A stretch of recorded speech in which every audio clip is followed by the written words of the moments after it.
कभी भी कुछ भी करते हैं, हम सोचते हैं कि हम छुप कर रहे हैं, लेकिन ऐसा नहीं होता। हम जो भी कर रहे होते हैं, ऊपर वाले की नज़र हमेशा हम पर रहती है और उसे सब पता होता है कि हम कब क्या कर रहे हैं। तो ऐसे ही एक पत्नी होती है, अपने ही पति के जन्मदिन वाले दिन उसको अपने प्रेमी से मरवा डालती है। शादी होती है उसकी, अच्छे से रह रहे होते हैं, फिर भी एक दिन ऐसा आता है कि वो अपने प्रेमी के हाथों ही अपने पति का मर्डर करवा देती है। तो दोस्तों, ये कहानी राजस्थान से है। आगे बढ़ने से पहले मैं गीता गुप्ता, स्वागत है आज की मेरी नई स्टोरी में। तो वीडियो अच्छी लगे तो वीडियो को लाइक कर दीजिए, चैनल को सब्सक्राइब कर दीजिए, जिससे मेरा हौसला भी बढ़ता रहे और मैं आपके लिए अच्छी अच्छी वीडियो लाती रहूं। तो दोस्तों, एक आदमी होता है रामलाल। रामलाल, उसके दो बेटे होते हैं, एक करण और एक अर्जुन। अर्जुन जो बड़ा होता है, करण छोटा होता है। अर्जुन की शादी हो चुकी होती है पहले से ही। जो करण होता है दोस्तों, उसके लिए वो लड़की देख रहा होता है। लड़की देख रहा होता है तो उसके लिए एक लड़की मिल भी जाती है। जब बहुत देखता है तो उसके लिए लड़की मिल जाती है। लड़की का नाम होता है सुलेखा। उससे उसकी शादी हो जाती है। शादी हो जाती है दोस्तों। शादी होने के बाद अच्छे से रह रहे होते हैं। थोड़े दिन बीतते हैं। थोड़े दिन के बाद दोस्तों, और उसका जो पति होता है करण, वो एक कंपनी में जॉब करता है। वो अक्सर 15-15 दिन के लिए अपने घर, 15 दिन बाद अपने घर आता है। कहीं बाहर की नौकरी कर रहा होता है, तो वो 1-2 दिन के लिए अपने घर आता है, फिर अपनी नौकरी पे चला जाता है 15-15, 20-20 दिन के लिए। ऐसे ही दोस्तों सिलसिला चलता रहता है। तो एक बार करण आता है। करण रुकता है अपने घर। फिर से वो अपनी पत्नी को बोलकर जाता है कि ठीक है, मैं जा रहा हूँ। दोस्तों, वो चला जाता है। चला जाता है और जाने के बाद जब वो अगली बार 15 दिन बाद अपने घर आ रहा होता है, तो वो अपनी पत्नी को भी बताता है कि मैं आ रहा हूँ, और अपने पापा को भी बताता है कि मैं आ रहा हूँ, अब मैं निकल चुका हूँ और अब मैं इस जगह पे हूँ। दोस्तों, वो जब वो शाम को घर पे नहीं आता है अपने, वो शाम को नहीं आता, तो उसके पापा को उसकी चिंता हो जाती है कि वो तो बस में था और अभी तक आया क्यों नहीं है। उसने मुझे कहा था कि पिताजी मैं 1 घंटे में पहुंच जाऊंगा, लेकिन वो अभी तक नहीं आया है। शाम हो जाती है तो उसको चिंता होने लगती है और वो अपने बेटे को फ़ोन करता है। जब फ़ोन करता है तो फ़ोन भी स्विच ऑफ जाता है दोस्तों। जब फ़ोन स्विच ऑफ जाता है तो वो डरने लगता है कि मेरे बेटे को क्या हुआ। वो तो हर बार आ जाता है, ऐसा नहीं होता, उसका फ़ोन भी कभी बंद नहीं होता, और आज उसका फ़ोन बंद जा रहा है। तो दोस्तों, वो फिर पुलिस के पास जाता है, कंप्लेंट करता है। कंप्लेंट करने पर दोस्तों पुलिस छानबीन करती है, पूछती है कहाँ है, देखती है, नहीं मिलता, कोई नहीं मिलता। तो दोस्तों वो घर वालों पे ही शक करने लगती है। घर के कॉल डिटेल निकलवाने को कहती है, फ़ोन सर्विलेंस पे डालने को कहती है। तो दोस्तों, जब पता चलता है कि उसकी जो पत्नी होती है सुलेखा, वो किसी से बात करती है लगातार फ़ोन पर। दोस्तों, वो किसी से बात करती है, अनिल नाम का लड़का होता है, वो उससे लगातार बात कर रही होती है। और जब इसका पति गया होता है, जब भी बात कर रही होती है, और जब इसका पति वहाँ से चला था उस टाइम भी ये उससे बात कर रही होती है लगातार। जिस दिन इसका पति गायब हुआ था उस दिन बार बार इसकी उससे बात हो रही थी लगातार। तो दोस्तों, उसकी कॉल डिटेल के अनुसार उसकी लोकेशन देख के उसको पकड़ लिया जाता है। लड़के को, उस अनिल नाम के लड़के को पकड़ लिया जाता है। दोस्तों, उसको मार पीट के बाद, बहुत मारते पीटते हैं। जब उससे पूछताछ करते हैं तो वो दोस्तों सारी हकीकत बताता है। दोस्तों, वो बताता है कि ये जो लड़की होती है ना, सुलेखा, सुलेखा जो लड़की होती है, ये अपनी मौसी के यहाँ रहती है। ये अपनी मौसी के यहाँ, इसकी मौसी के कोई बच्चा नहीं होता है, तो शुरू से अपनी मौसी के यहाँ रहती है। इसकी मौसी कहती है बेटा तू मेरे पास रह, यहीं से पढ़ाई कर, मुझे भी थोड़ा सहारा मिल जाएगा, मेरा काम में थोड़ा हाथ बटवा देगी और मेरा भी मन लगा रहेगा। तो वो ऐसा ही करती दोस्तों, अपनी मौसी के यहीं रहती है। ये अजमेर में रहती है अपनी मौसी के यहाँ। तो दोस्तों, वहाँ रहते रहते ये वहीं से पढ़ाई जारी करती है, अपनी कॉलेज भी जाती है वहीं से। तो दोस्तों, इसकी मुलाकात वहीं इस लड़के से होती है, अनिल नाम के लड़के से। तो दोस्तों, वहाँ रहते रहते ये लोग मिलने लगते हैं। रोज़ मिलते मिलते दोस्तों एक दूसरे से प्यार करने लगते हैं और संबंध भी बनाने लगते हैं। ये एक साथ रहने लगते हैं। दोस्तों, ऐसे ही करते करते काफ़ी 3-4 साल निकल जाते हैं। 3-4 साल निकलने के बाद में जब ऐसी वैसी बात होती है तो दोस्तों मोहल्ले में पता लग ही जाता है। ऐसी बातें तो बहुत जल्दी फैलती हैं। तो दोस्तों मोहल्ले में फैल जाती है। जब मोहल्ले वाले 2-4 औरतें उसकी मौसी को बोलते हैं कि ऐसा तुम्हारी लड़की जो है वो इस लड़के से बातें करती है, इस लड़के के साथ घूमती फिरती है, मिलती है।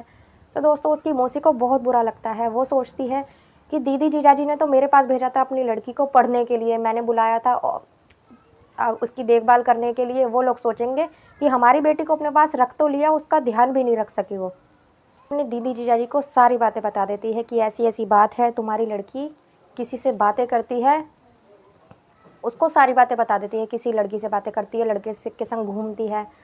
तो दोस्तों उसके जो पिताजी होते हैं वो तुरंत अपनी बेटी को, सुलेखा को, अपने घर बुला लेते हैं, जाकर उसे ले आते हैं अपने घर। दोस्तों ले आते हैं, जब वो कहते हैं कि लड़की हमारी बिगड़ चुकी है, गलत चक्करों में पड़ चुकी है, तो वो जल्दी से लड़का देखना शुरू कर देते हैं और उसकी शादी तय कर देते हैं। दोस्तों वो उसकी लड़का देखते हैं, यही वो लड़का यही होता है करण। तो दोस्तों वो करण को देखते हैं और इसकी शादी कर देते हैं। दोस्तों शादी कर देते हैं क्योंकि शादी उसकी मर्ज़ी से नहीं होती है, शादी तो वो कर लेती है, लेकिन उसका ध्यान हमेशा उसी की तरफ लगा रहता है, अनिल की तरफ, जिससे वो प्यार करती थी। दोस्तों ऐसे ही करके कुछ दिन निकलते हैं तो यही होता है, वो उससे फ़ोन पे मिलने लगती है, बातें करने लगती है। तो दोस्तों वो शादी की बहुत कहती है उससे, पहले अनिल से शादी की बहुत कहती है, लेकिन वो हमेशा टाल देता है कि मेरी नौकरी अच्छी नहीं है, जब मेरी नौकरी लग जाएगी जब मैं तुमसे शादी करूँगा। दोस्तों शादी से पहले भी वो उससे कहती है कि मुझे ले चलो, मुझे भगा कर ले चलो और मुझसे शादी कर लो, लेकिन वो हमेशा टाल देता है कि मेरे पास काम धंधा नहीं है, पैसे नहीं है, मैं तुम्हें कहाँ रखूँगा, पैसों की तो ज़रूरत पड़ेगी, जब मेरी नौकरी लग जाएगी तो मैं तुमसे शादी कर लूँगा, तुम्हें लेकर चलूँगा। तो दोस्तों जब सुलेखा की शादी हो जाती है करण के साथ, तो अनिल के मन में लालच आ जाता है और वो उससे कहता है कि अब तो तुम्हारी शादी हो चुकी है, तुम्हारे पास गहने भी होंगे, तुम्हारे पापा ने भी दिए होंगे और तुम्हारे ससुराल वालों ने भी तुम्हें गहने दिए होंगे और पैसा भी होगा तुम्हारे पास, तो अब तुम अपने घर से पैसा और गहने दोनों चीज़ ले लो, तो हम भाग चलेंगे।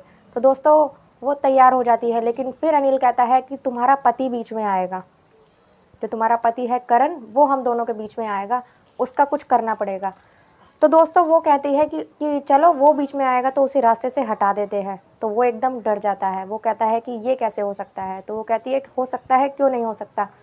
तो दोस्तों वो उसे सारी डिटेल उसकी दे देती है, वो यहाँ काम करता है, यहाँ से यहाँ आता है। तो दोस्तों यही होता है, वो जिस दिन आ रहा होता है, जैसे ही वो ट्रेन से उतर के बस में बैठता है दोस्तों, तो वो उसे फ़ोन करके बता देती है कि वो अभी अभी ट्रेन से उतरा है, वो इस बस में बैठा है। तो दोस्तों पहले से ही वो वहाँ पहुंच जाता है। तो जैसे ही करण बस में बैठता है, तो वो जो अनिल होता है वो भी बस में चढ़ जाता है और उसके बगल में जाकर बैठ जाता है और उससे बातें करने लगता है, उससे जान पहचान बढ़ाता है, किसी अनजान इंसान की तरह मिलता है। दोस्तों बस में जब दो लोग मिले होते हैं, बातचीत में आपस में जान पहचान हो ही जाती है, बातें करने लगते हैं।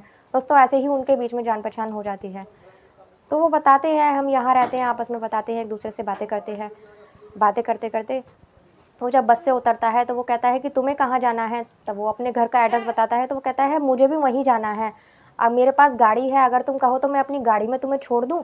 तो ऐसे दोस्तों चले ही जाते हैं। तो वो कहता है कि ठीक है, तुम मुझे छोड़ देना। तो दोस्तों वो उसकी गाड़ी खड़ी होती है थोड़ा आगे जाकर, तो वो गाड़ी में बैठ जाता है उसके साथ। दोस्तों जब वो गाड़ी में बैठता है तो पहले से ही गाड़ी में 2-3 आदमी और होते हैं जो कि अनिल ने बिठा रखे होते हैं। दोस्तों वो गाड़ी में बैठता है और आगे करण को बिठा देता है, पीछे वो खुद बैठता है गाड़ी में, अनिल।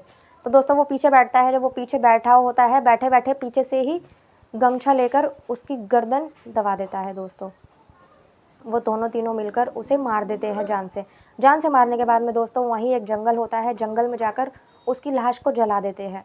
दोस्तों वो जल्दी जल्दी में लाश जलाते हैं और वो वहाँ से निकल जाते हैं। दोस्तों कुछ ही दूर जाने पर उन्हें लगता है कि उन्होंने शायद लाश को सही से नहीं जलाया है, तो वो वापस जाते हैं वहाँ, वो देखते हैं कि लाश सही से नहीं जली है। दोस्तों उसे कोई पहचान सकता है।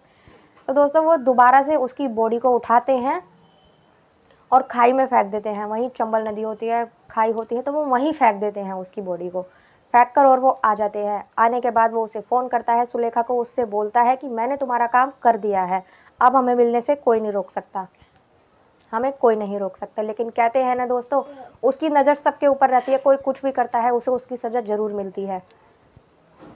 दोस्तों उसने हमेशा बाहर मुंह मारा होता है और हमेशा उसके पापा ने ये गलती की थी, सुलेखा के पापा ने, कि उसकी लड़की गलत रास्तों पर चल चुकी थी, वो किसी की ज़िंदगी ख़राब करने के लिए उन्होंने करण के साथ उसकी शादी करवा दी। करण का अच्छा खासा बसा बसाया घर बिगड़ गया, वो जान से गया। तो ऐसी लड़कियों की शादी ऐसे अच्छे लड़के से नहीं करवानी चाहिए, बेटी के साथ साथ उनके लड़कों की भी ज़िंदगी ख़राब होती है। अब दोस्तों उसके बाप का बच्चा चला गया दोस्तों ऐसे ही करके वो उसे मार देता है और उसको बोलता है। तो दोस्तों वो खुश होती है, खुश होती क्या है दोस्तों, ऐसे ही करके वो सारी बातें बता देता है पुलिस को, और सुलेखा और वो अनिल दोनों ही पकड़े जाते हैं, दोनों को सजा हो जाती है। दोस्तों बहुत बड़ी गलती करते हैं, बहुत से लड़के भी ऐसे होते हैं जो बिगड़े हुए होते हैं, माँ बाप उसकी शादी कितनी अच्छी लड़की से करवा देते हैं जो कि लड़की की ज़िंदगी ख़राब होती है। और ऐसे ही बहुत सी लड़कियाँ भी अच्छी नहीं होती हैं दोस्तों, और वो कोई अच्छा सा लड़का देख के उससे शादी करवा देते हैं, लड़के की भी ज़िंदगी ख़राब होती है। दोस्तों ऐसा नहीं करना चाहिए माँ बाप को। अगर ऐसी लड़की गलत रास्ते पर चलने लगती है तो उसे उसी के साथ उसकी शादी करवा देनी चाहिए, उसी में भलाई रहती है, किसी और की ज़िंदगी ख़राब करने से अच्छा। तो दोस्तों आज की ये मेरी कहानी यही थी, इतनी ही सी थी। और अगर आपको अच्छी लगे तो लाइक कर दीजिए, शेयर कर दीजिए, कमेंट कर बताइए कि आपकी स्टोरी कैसी लगी। मिलते हैं किसी अगली वीडियो में किसी नई स्टोरी के साथ। तब तक के लिए बाय बाय, जय माता दी।